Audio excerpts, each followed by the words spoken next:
Ashes of Creation is doomed. The desert isn't real, and we've all been scammed. Okay, but in all seriousness, let's talk about the bad news first. And the first piece of bad news is that Phase 3 has been delayed until August 4th. And with that means that the 24/7 testing access has also been delayed until August 4th. And that's it. That's the bad news. The bad news is over. Now, some of you guys are going to say, isn't that kind of a big deal that they delayed Phase 3? Isn't that like the big thing? Right? Surely, right? That's like the thing everybody's been talking about. And, oh, I'm going to come back to the game when Phase 3 starts. Oh, I can't wait for Phase 3. Now, for the people dooming about this, and they're so bummed that Phase 3 got delayed, what is the number one thing people were excited for in Phase 3? The number one reason that people were coming back to the game, or, oh, I can't wait to jump in and play. What was the number one thing they were waiting for? A wipe. They wanted a wipe. That is the number one thing. Now, I'm sure some people are excited about certain features coming in Phase 3, but a lot of those features that people are excited about, like the Castle War stuff, that stuff was never going to come at the start of Phase 3 to begin with. So what we're getting now on May 1st is largely what people have been waiting for the whole time, which is a wipe. So what exactly is happening on May 1st? Well, what they're doing is they're going to be testing their server merging technology. They're going to merge the Virus server into the Lyneth server and combine them just to make sure all of that works before launch. Now is a good time to do it. And we'll see. We'll see if anything breaks or explodes. But the thing of it is that nobody really cares. If they merge those servers and it's a complete catastrophe and it's just a mess, nobody is going to care. And this is where it gets interesting. Not only are they merging the two old servers, they are opening one singular fresh start server.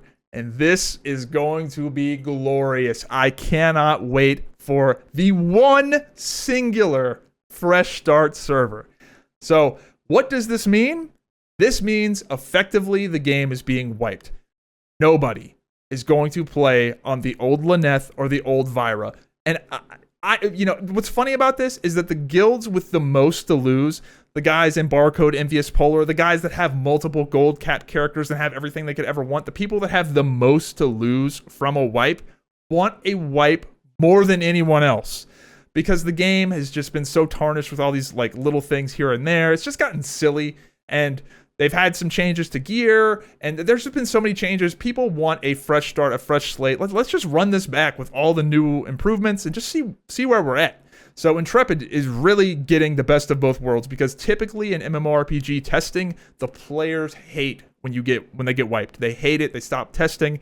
But in this very rare instance, you are appealing to your player base by wiping, because I don't know any serious person that actually wants to play on the old Lyneth or the old Vira. What? Everybody's just got 1 billion gold? Like, it's dumb. It's really, really stupid. So the real game is going to be played on the fresh start servers. If you don't think those servers are going to die, the old servers will die immediately, you are the silliest goose. You are the mayor of Silly Gooseville. Those servers are dead. They're 100% dead, but it doesn't matter. And Intrepid is still going to get the testing. They're still going to be able to go in and see what exploded, what didn't. And they're going to get the early game leveling data. They're going to get all that, a new player experience. What's the leveling curve like? How long does this take? How long does that take? Most importantly, they're going to get that critical server load like all at once. They're going to be able to really stress test their systems again. And the players get what they want. They get a fun game where it's going to be the Wild West. I mean, guys, one fresh start server. We're going to have Envious, Polar, Barcode, Nova Ortum, Actual Pirates, and all the other guilds that I'm forgetting, all on one fresh start server? Bro, it's going to be crazy. Quite literally, you have two worlds colliding, because all the Lyneth guilds are re-rolling too. Let's not get it twisted. This is going to be so fun because you have quite literally two worlds colliding. And one of the coolest things about Ashes of Creation is that their theory on all of the servers being different is actually sort of working. Lyneth and Vira are fundamentally very different servers in terms of the attitude, what has happened on those servers. Lyneth had journeyman mounts like months before Vira did. The servers play out differently. And now those worlds are colliding. You have Care Bear Utopia Lyneth getting merged with War-Torn Africa Vira, and it is going to be absolutely wild. And I'm here for it. I'm so here for it. To say I'm excited about this is an understatement. I personally am very much looking forward to the head-to-head clash of Lyneth and Vira and seeing how that plays out with Pirates and Federation versus all the Vira guilds. It's going to be phenomenal. This is what we play for. This is what we play for. Now, I'm not going to get into the petty server rivalry. I think it's childish. We're all adults. Just kidding. Dude, I have been seeing the most insane comments on YouTube videos, in live streams, in the Discord of people unironically saying that the players on Vira, they're dodging Pirates and Federation, that they just dodged to that server. And, we're just a bunch of exploiters who are bad at the game, and only half of that is true. Guys, holy fuck. This is like seeing somebody talk about how much of a gangster they are when they live in like an upper class neighborhood. Like, you're in your gated community talking about how much of a badass you are. The stark difference here is so crazy. On Lyneth, you guys literally have a Care Bear day scheduled on the week where nobody attacks caravans. Like, people on Vira are hearing that you have this, and their minds are blown. I don't think we're going to be having any Care Bear caravan days on the Fresh Start server, because let me tell you, especially at the start, if I see an envious group attacking an actual Pirates caravan, you know what I'm going to do? I'm flagging up his attacker. I know some tech.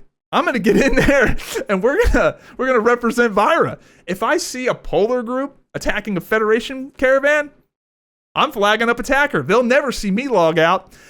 Dude, I think that there's a lot of pent-up, just aggression, really pent-up aggression from players on the Vira server.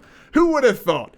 But, you got guys like Timalope who hear about Care Bear Day, and, he's got to go hit the heavy bag for, 2 hours. That's got him furious. Holy fuck. Do I think the Vira guilds are going to band together and form an official alliance to take on the Lyneth guilds? No. Let's be honest, the people playing on Vira are a bunch of chimpanzees that throw shit at each other. That's what we do. That's who we are. But I promise you, if Pirates comes out with a Zerg of 10,000 Blizzard employees, you're absolutely going to have an ape strong together moment, and all of these guilds that don't like each other will 100% join forces.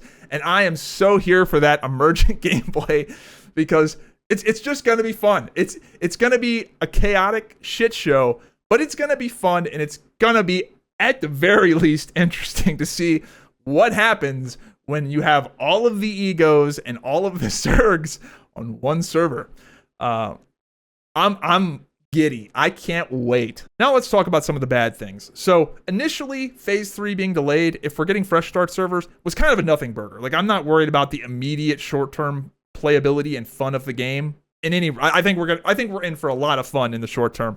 But I do think that with Phase 3 being delayed, it means that some of the other features people are looking forward to are more delayed than they're hoping for, like Castle Wars or maybe some of the node interaction systems. If they delayed the whole phase, that stuff is probably farther away than we'd like. A lot of the really cool stuff coming in Phase 3 was stuff we were never going to get at the start anyway, which is why I'm not super upset.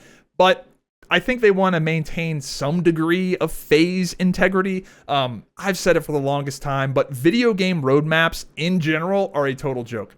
I don't know of any video game company that has released a roadmap that is any significant length of time that has actually been accurate, where they've actually been on time. It just doesn't happen. The only way roadmaps work is if you have a Call of Duty situation where they make all of the content ahead of time and then drip feed it to you. That's the only way it works. These roadmaps they're always a joke. And I've been saying this from the start. I think before Phase 1 even started, I said, this roadmap, guys, it's never going to be right. It's never going to be right. And it never will be. Another thing I don't love is that the static node rarity is still in the game. However, one huge change that's going to change how exploitable this is that the timers are no longer precise. And this is a big deal. So back in the day, you used to be able to cut down a tree, and then every 4 hours to the second, another tree would spawn. Now, that would really enable people to camp all of the nodes because it was super easy to manage when everything is a pixel perfect, precise timer. But that's no longer the case. Now you have static node rarity. You don't know how long that static node rarity is going to last, and the timer is different. So you cut down a tree, maybe another one spawns in 4 hours, maybe it spawns in an hour and a half, maybe it spawns in 5 hours. It's a varying timer. So what this means is that you have to actually sit there. You have to sit there and look at it and wait to see if it spawned or not. So this introduces an element of competition. If you are hard camping a spot, people are going to be like, why are you standing by where a Braidwood would spawn? Like, it's not going to be nearly as lucrative to camp these things. And it's going to be harder to camp, even if you have zero competition. It's going to be tremendously harder when they're on varying respawns. Because back when they were on set perfect respawns, there were guys in my guild that had like 10 characters all in all the spots. They had like a little spreadsheet with all their timers, and they would just sit there all day and just log in, log out, chop, chop, chop, and they would just dominate the whole server. That's going to be almost impossible to do now because somebody might snake a timer from you on an off spawn. And you have the competition. I don't think this is going to be nearly as much of an issue as it was previously. I don't love it, but I think, especially with the added competition now, I don't think it's going to be nearly as big of a deal. Another thing I don't like is that we're not getting the 7-day access. However, I will say that as time has gone on, they're just trending towards leaving the servers up more and more and more. We get extra days a lot of the time. Sometimes they'll just not take them down. That seems to be the trend. And right now we're currently at 5 days a week. And honestly, a lot of people kind of like the servers being down for those 2 days. This is mainly people in my guild that have problems controlling themselves, but they actually sort of look forward to those 2 days the servers are down because it forces them to go and do the things that they haven't been doing while the servers were up. You know, talk to their wife, see their kids, do the laundry, shower. People in my guild don't do any of that when the servers are up, especially if there's a wipe or a fresh start. So giving them those 2 days is not the worst thing in the world. But I think, I would like for the servers to be up. I like the game, especially when we're getting a fresh start server. But I'm not super bummed about this because they just leave the servers up a lot. A lot of times they're just like, fuck it, we're leaving it up. It happens a lot. So I think they might even give us 7-day access before phase 3 starts. I would not be shocked. So why did they delay phase 3? Well, in my opinion, I think that they likely ran into a hiccup or a speed bump or something is taking a little bit longer than they expected on the back end. Some sort of back end engineering thing with the dynamic server gridding or whatever it might be. The nodes can't talk to each other right. There's probably some sort of engineering thing that some poor software engineer is going to have to just hammer his head against for a few months, and it's just taking longer than they thought. That's what I think it is. It could also be the tremendous amount of work this game takes to create, especially when it comes to races and classes. They are doing this game on hard mode. Yes, it will make for a great MMORPG, but when you have none of the races and classes locked and all of the races look different and feel different and animate different, that's a lot of work. And not only that, they are conforming all of the gear to all of the different races and classes. All of this stuff, guys, is so much work. It is unbelievable. It's actually crazy that Ashes of Creation is letting you have all of these different races, and they're not all just different flavors of humanoid. The Rinkai and the Tolnar and the Nakua and the dwarves and the humans, they're all very different, and they might be able to share some of the animation rigs, but a lot of this stuff is different. All of this armor has to be contorted to all of the different races. This is not a Star Wars The Old Republic situation where you have humans, red humans, blue humans, robot humans, and everything's the same. No, these are fundamentally very different races. The classes, all of the races can be all of the classes and all of the genders. Other MMOs, it's like, guess what? You want to be a warrior? You're a human male, and that's it. And all the other characters are humanoid men and women. This game, you got crazy orcs and Hawaiian midgets and dwarven you got so much different stuff, and orcs, they're going crazy. It's cool. Everybody wants the races to be different, but it's just a lot of work. So they're doing everything in the hardest way possible. They also have a bunch of new weapons. Even more animation work. All of the classes can use all of the weapons, do all of the animations with all of the races and classes and genders. And then you have the subclasses, which again, all of the subclasses can be all of the races, classes, genders. Like, you see how this adds up to an insane amount of work for some poor animator that Steven is just beating with a whip. Do it again, this time for the female Nakua, all of the races and classes. Like, it's insane. If they pull it off, it would be incredible. Like, it's gonna be crazy if they pull that off. It's a ton of work. Not only that, you got all the node system stuff coming online, which I'm sure, again, is just a ton of back-end engineering work. And realistically, they probably had to delay Phase 3 because some of that stuff, especially like the big ticket items like the Castle Wars and maybe some of the guild systems like guild banks, like just a lot. It's just a lot of engineering work, and maybe they don't have a ton of people that do that specific thing that they're trying to hire for it. I don't know. But they probably had to delay the phase because the phase would have had no meaning. Like, Phase 3 would have... Well, I mean, the phases kind of already sort of don't have a meaning because we've gotten stuff in Phase 2 that we weren't supposed to get until Phase 3, and we've gotten a bunch of stuff that we were supposed to get in Phase 2 that we haven't. That's how game development works. That's why roadmaps are a joke. In conclusion, if you couldn't tell, I'm very excited for May 1st. I'm very optimistic with the overall direction of the game. I'm very much looking forward to playing with the nice folks, the very nice folks on Lyneth. I'm also very excited to see how the game plays out this time around. It's been a while since we've had a wipe, and there have been a lot of transformative changes since the last time we've leveled up. The gear meta is entirely different. I feel like we're going to be going into this fresh start server with our characters being dramatically less powerful. We've kind of just had months and months and months where the world hasn't been dangerous because we've just had rocket fuel in our characters with this crazy gear. That is no longer going to be the case. I think the world's probably going to be scary again. We have an entirely different gear meta, different stat weights. We have an additional class. The time to kill is dramatically slower. And a lot of the bugs and exploits and corny, cheesy things that sort of trivialized other elements of the game are now gone. Like, just think about all of the level 20 stuff that nobody did because that level 10 gear was just insane. Nobody was doing the dungeons. Nobody cared about the stuff in the tropics.